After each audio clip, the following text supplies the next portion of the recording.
Paul Thomas is a senior research associate with the Samara Centre for Democracy and an adjunct professor in political management at Carleton University. He is with me now. Paul Thomas, good to see you. Thanks for taking time to speak with me today. Appreciate it. Thanks for having me on. What will you be watching for today as we get our first look at Canada's virtual parliament at work? I think one of the elements will just be the technical side, how smooth the transition is, how well members adapt to the format. I am not sure if many of your listeners or viewers will have followed along with the committee hearings that have already been conducted, but there's certainly been some rough moments here and there, especially around the simultaneous translation. And the other element is just how well members can adapt their usual debate to the format of virtual conferencing, which doesn't necessarily allow for the off-the-cuff remarks, the smooth flow of discussion that goes back and forth. Yeah, I mean, one of the things you have in a in-person sitting parliament, right, is you have a certain level of spontaneity, for better or for worse. Let's be clear about that. But there's a certain freewheelingness to it, which, if that starts to happen in this kind of a Zoom platform setting, what's that likely to look like? Well, it's funny. I've followed a little bit of how the British House of Commons has been doing their proceedings. And one thing that is fascinating is because you do get even more intense close-ups on people's faces if they're taking part via Zoom, you can actually see a lot more emotion immediately in people's faces. And so it'll be interesting to see how that plays out. But one element is that you can often see speakers feeding off of the crowd. And so, having members on your side give applause, or we're still having members of your side just kind of politely sit on their hands. It'll be interesting to see how the ministers who are used to having that energy in the room, or the opposition as well, can conduct themselves, and whether that takes something away. I think we're going to have a bit more of a clinical kind of scrutiny event, which in many ways is actually more in keeping, I guess, with the gravity of the situation that's being discussed. It's also, it may just provide a lot of people would think it might just provide a better outcome. We might actually, as you say, if you remove and I think that's likely to happen. I can't see how it works really well on a digital platform. If you remove the heckling, and as you talked about, I mean, then basically you do end up with something closer to a conversation and a back and forth questioning, which probably serves the viewer better.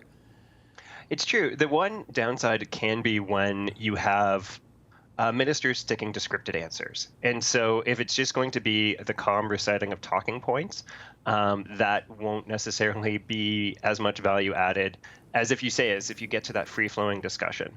And so that's one thing that I'll be watching for a lot today, is how spontaneous ministers are, how willing they are to engage in finer points, or the extent to which they just stick to their communication notes. I mean, one thing that is interesting as well for the opposition is how aggressively they will engage.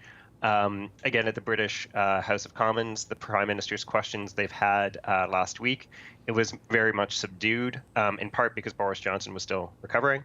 But it was much more of a technical discussion than the kind of sloganeering you sometimes get in question period, where sort of terms are tossed around about corruption this or scandal that. I think we'll see a bit more reserved questioning, but at the same time, it'll be interesting to see how far the opposition is willing to push the desire for collaboration versus the desire for accountability, or the sense that the government might be vulnerable on some issues. Right. Well, I mean, one of the other factors to consider, I guess, is that they are focused on COVID-19. It's not going to be the sort of wild, broad, far-ranging they're supposed to be focused on this, at least in this sitting. No one's quite sure how many MPs will actually try to get in. Here's what we do know. Some 251 had checked in to test the system by last night. But clearly there will be a limit on how many can take part over the course of a few hours. What will be the key to making sure this is a useful process, that it feels like the people who represent Canadians have been heard and that we've been able to touch the country? So I think a lot of it will be down to, as you say, who is able to take part. So we've had 3 sittings now of the House of Commons in person since COVID-19 broke out. And at each of them, there was only about 3 dozen MPs present. And in each of those cases, there were no MPs present from Prince Edward Island, Nova Scotia, Newfoundland, or the North. Manitoba was left out in all but one of the sittings. And so I'll be looking for, I guess, the diversity of MPs. The main benefit of having a virtual system is to allow people who are either due to travel restrictions or even personal vulnerability to COVID-19 to take part. And so it is unfortunate reality that some areas of the country, the broadband may not be sufficient to allow members to take part. But if you, as you say, if you have 250 members participating, well, that's more than a 5-fold increase from what you saw during the initial sittings. And so it'll be hopefully a chance to get a better sense of how COVID-19 is impacting a broader range of communities across the country. Because when we had those sittings, the priority was on MPs close to Ottawa. And so you had 70 to 80% of those in attendance just from Ontario and Quebec, with other parts of the country not getting the same share of representation. Yeah, how concerned are you? And we see this, and I'll finish on this. We see this in the in-person sittings of the House. We are told the Speaker has a list of MPs who want to ask questions, and often those MPs are sort of allotted questions by their own parties. They also have the opportunity, we're told, to waive in the virtual sitting if they have a question. Does that sound like an approach that will work?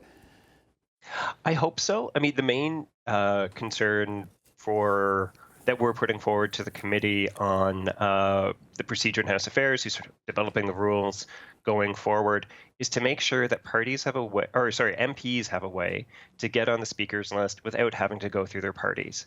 Canada has a long history of parties trying to restrict and confine the ways their MPs can engage in Parliament, and this could be, so far it's actually been taken even further.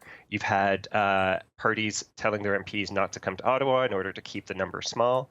And so making sure you have the opportunity for MPs who may not fully agree with the way that their parties are handling things, especially on the government side, because the group that's been the least represented has been government backbenchers. And so seeing if there's any government MPs outside of cabinet who may not be happy, giving them the opportunity to speak will be very important in these virtual sittings. All right, Paul Thomas, great to get your perspective today. We'll look forward to seeing how it all unfolds today, and thanks for taking time. Thank you so much, Peter.